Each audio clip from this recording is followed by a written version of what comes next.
பாட்மாஸ் rule. So இந்த பாட்மாஸ் ரூலை வச்சு இந்த எப்படி சிம்பிளிஃபை பண்ணலாம் அப்படின்னு ரொம்ப ஈஸியான கொஸ்டின் தான். பார்க்குறதுக்கு தான் அவ்வளோ பெருசு கொடுத்துருக்காங்க. பட் நம்ம வந்து பாட்மாஸ் ரூலை வந்து யூஸ் பண்ண போகிறோம். பாட்மாஸ் ரூல் தெரியும் இல்லையா? ஃபர்ஸ்ட் வந்து ப்ராக்கெட்டில் இருக்கிறத சால்வ் பண்ணணும். அப்புறம் ஆஃப்னா வந்து இந்த மாதிரி கொடுத்துருப்பாங்க. அதாவது எக்ஸ் ஆஃப் ஒய் அப்படின்னு கொடுத்துருப்பாங்க. அந்த மாதிரி கொடுத்துருப்பாங்க. அந்த இதை சால்வ் பண்ணணும். அப்புறம் வந்து டிவிஷன், மல்டிபிகேஷன், அடிஷன், சப்ராக்ஷன் இந்த ஆர்டரில் தான் நம்ம பண்ணணும். ஓகேவா?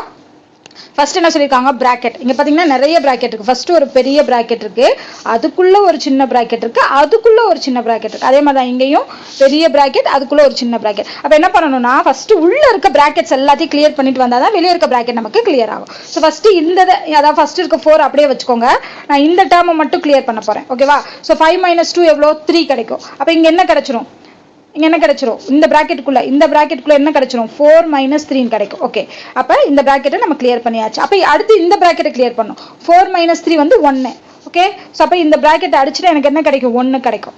அதுக்கப்புறம் வந்து ஹோல் பிராக்கெட், அதாவது 3 - 4 / 2 + 1 கிடைக்கும். ஸோ இங்க நம்ம எதை அப்ளை பண்ணணும்? இந்த ஆர்டர் அப்ளை பண்ணணும். ஃபர்ஸ்ட் என்ன பண்ணணும்? டிவிஷன் தான் பண்ணணும். ஸோ அப்போ -4, ஏன்னா முன்னாடி மைனஸ் இருக்கும்போது நம்ம மைனஸே எடுத்துக்கணும். ஸோ -4 / 2ங்கிறப்ப என்ன வரும்? -2 வரும். ஸோ அப்போ இதை அடிச்சோம்னா எனக்கு -2 இருக்கும். முன்னாடி 3 இருக்கு, பின்னாடி 1 இருக்கு. ஸோ அப்போ என்ன பண்ணணும்? அடுத்து அடிஷன் பண்ணணும். ஸோ அடிஷன் இங்க இருக்கு.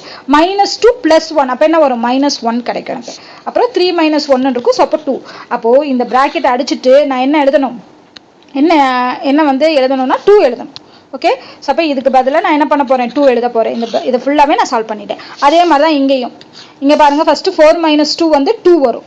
2க்கு அப்புறம் என்ன இருக்கு? 3 × 2 ஆஃப் இருக்கா? அப்போ ஆஃப் செய்யணும். ஸோ 3 × 2 வந்து 6. அப்போ இந்த டேர்ம் அடிச்சுட்டு நான் 6 போட்டுறேன். அப்போ என்ன கிடைக்கும்? 4 + 18 / 2 × 6. இப்போ இதில் பாட்மாஸ் ரூல் பண்ணும்போது ஃபர்ஸ்ட் டிவிஷன் பண்ணணும். ஸோ 18 / 2ங்கிறது 9 கிடைக்கும். அடுத்து × 6 4 + கிடைக்கும். இப்போ அடிஷனா மல்டிபிகேஷனான்னு கேட்டிங்கன்னா மல்டிபிகேஷன் தான் ஃபர்ஸ்ட். ஸோ அப்போ மல்டிபிகேஷன் பண்ணணும்.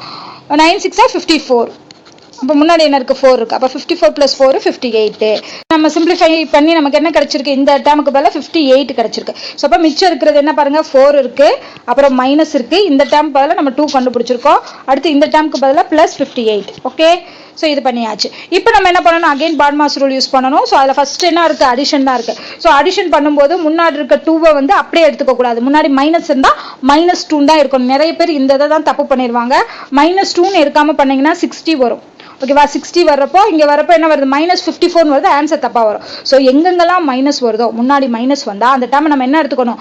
மைனஸோட சைனோட எடுத்துக்கணும். இது மைனஸ்க்கு மட்டும் இது. ஓகேவா? ஸோ இப்போ -2 + 8 அப்படிங்கிறப்ப என்ன 56 கிடைக்கும். ஸோ அகைன் வந்து என்னது? +56 தான் கிடைக்கும். ஸோ அதனால 56 + 4 என்னது? 60. ஸோ ஆன்சர் இருக்கு 60.